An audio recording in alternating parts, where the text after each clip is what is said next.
The final stage before the rest day has been designed to tilt the balance in the endless battle between breakaway and main field in favour of the escapees. Just 146 kilometres from Valencia to Castellon, with 2 climbs, the second of which could be the key to the outcome, placed as it is just 17 kilometres from the finish.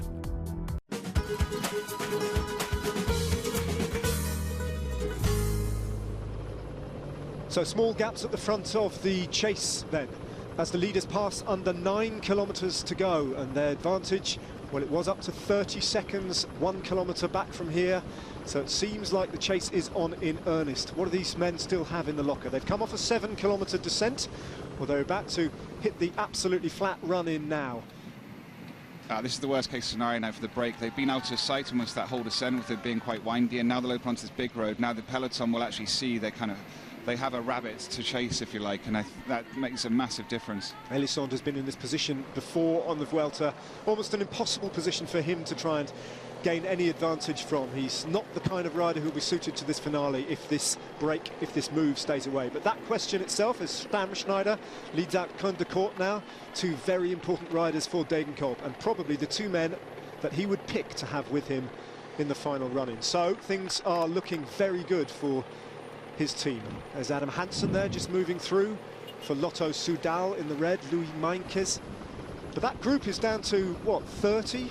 If that, 25 riders with Giant Alpecin at the front. Which makes it more complicated for Degenkolb, because he is one of the most exceptional sprinters and he can climb. That means there's probably no other sprinters there. I've seen Daryl Impey, but other than that, they're going to be, everybody's going to look at them to control it. So Giant, they can't play games here. They've just got to commit. And although Koen de Kort is usually saved as a final lead-out man for John Degenkolb, they're going to have to use him up here earlier. Well, it's a curious state of affairs, isn't it? Because this is now a group sprint, let's call it. A group sprint, can't really call it a bunch sprint, but it'll feature no great lead-out trains and no really knowledged sprinters. The only one is John Degenkolb, of course. 9 stage wins on the Vuelta in similar kind of situations to this, to his name. Can he make it a 10th? Sicard then. 4:47 down on the overall, so with the 7 seconds there, that is not an issue. Elisond just looking over his shoulder, trying to figure out where the chase group is on the road. And you'd have thought, if we believe the time gaps there will be visual contact now between the group, the chase, and the trio of riders who are just making their way round the roundabout. So they know exactly what they're aiming at now. And there's 2 Giant Alpecin riders, Luka Mezgec and Koen de Kort, doing all the work, and they won't get much help from anybody else here. They do seem to have it under control now. Like I said, they've just got to they don't want to bring that back too soon. That's manageable. They know these 3 guys have been out there, and they're working well together. And what these 3 guys can't do is do the usual cat and mouse play around. They have to stay working together like as if they're on the same team for as long as possible, because that's the only chance they have of making it to the finish in front of the bunch, what's left of the bunch.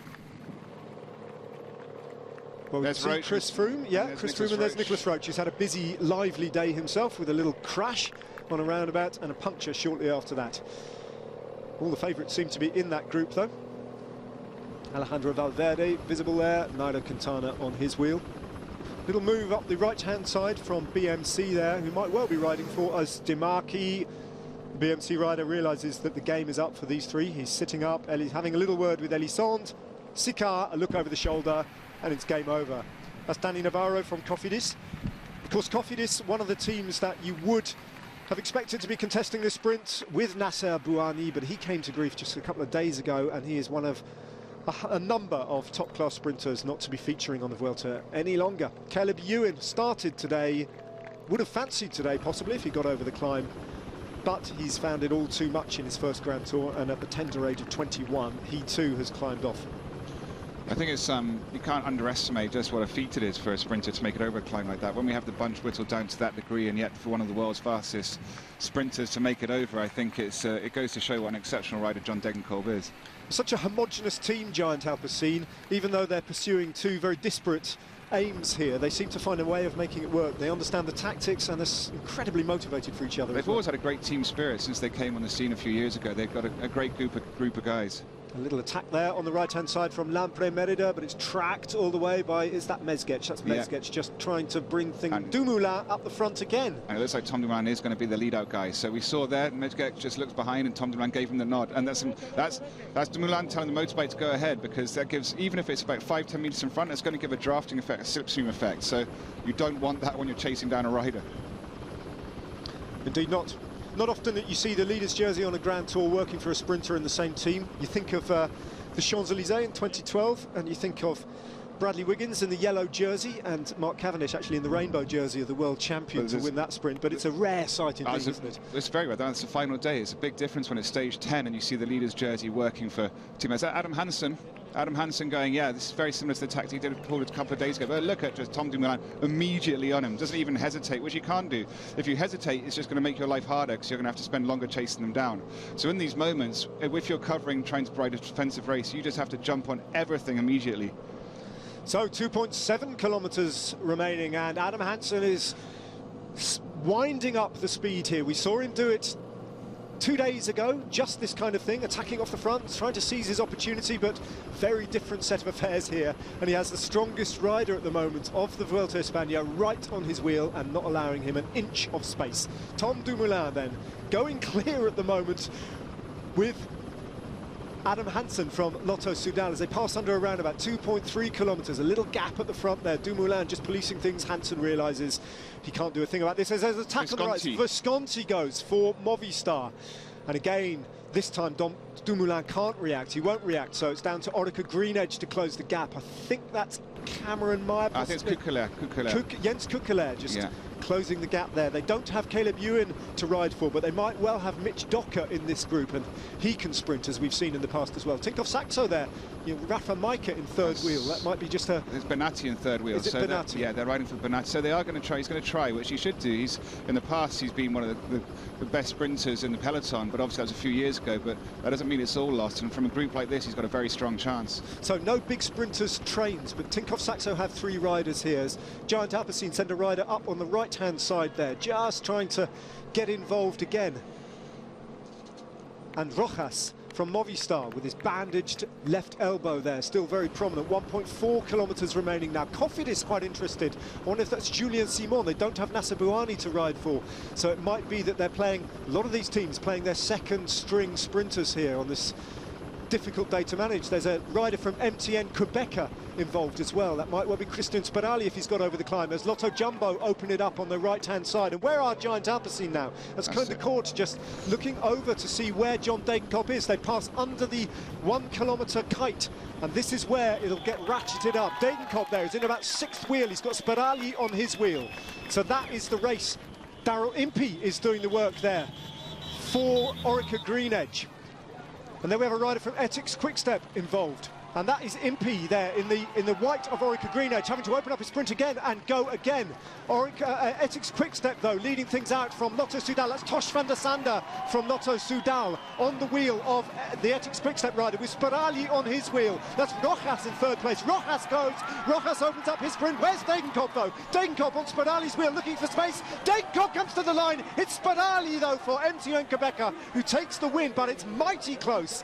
He certainly thought he'd got there, but did John Degenkolb leave his sprint just a little bit too late in that chaotic finale?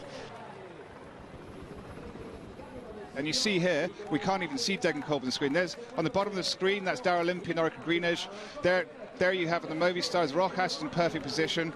And, yeah, I mean, the Lotto guy does a brilliant... That's Tosh van der Sande. And here he comes, here, watch the speed that John Degenkolb comes up through the middle, like just ducking and diving. And it's crazy that he makes through all these gaps.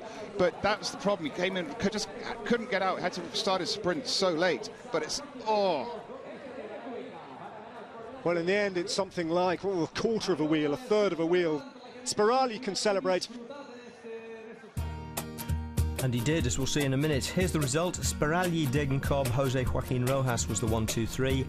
And with a sort of semi-peloton of 58 riders coming to the line together, the top 10 riders on GC all got the same time as the winner. Sergio Henao lost nearly 11 minutes, though, after his late fall, coming in 123rd. Nicholas Roach had the good luck, if you can call it that, to crash early and have time to rejoin the field, although his wounds still looked pretty raw after he came across the line. Bit of a tough one today.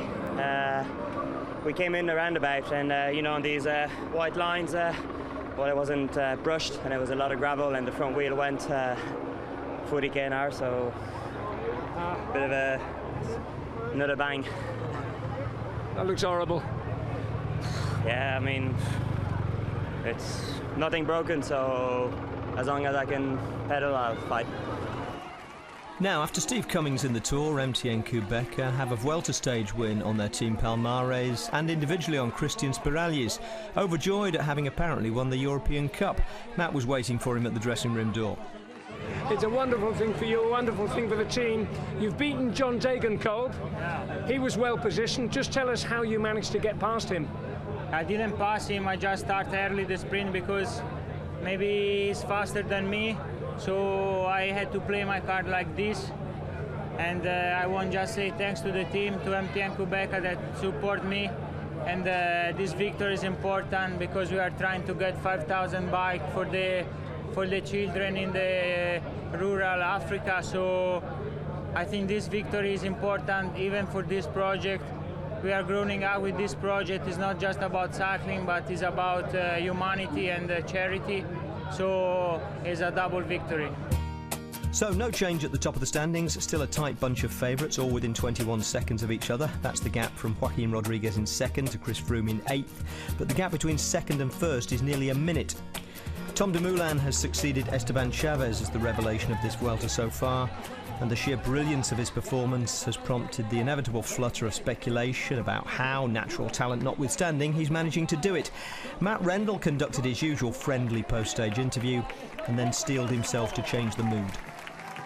I've got to ask you a question, and you know what the question is, and I know you know it's coming. What is your attitude towards doping in cycling, Tom? That's a new question, actually. That was not the question that I was expecting. My attitude against doping, I think me and the whole team are very against doping. And actually, yesterday was the first time that I also saw on Twitter and some news sites. I saw like these things like, how is this possible that what Dumoulin is doing? And this is completely new for me, actually, and yeah, of course I don't want to do anything with doping, and I never did it, and I would never will do it. But yeah, it's weird for me. It's really the first time that I don't feel like I have to defend myself, but it's the first time that I actually am suspicious, maybe in some people's minds, and. That it's strange and also not very nice.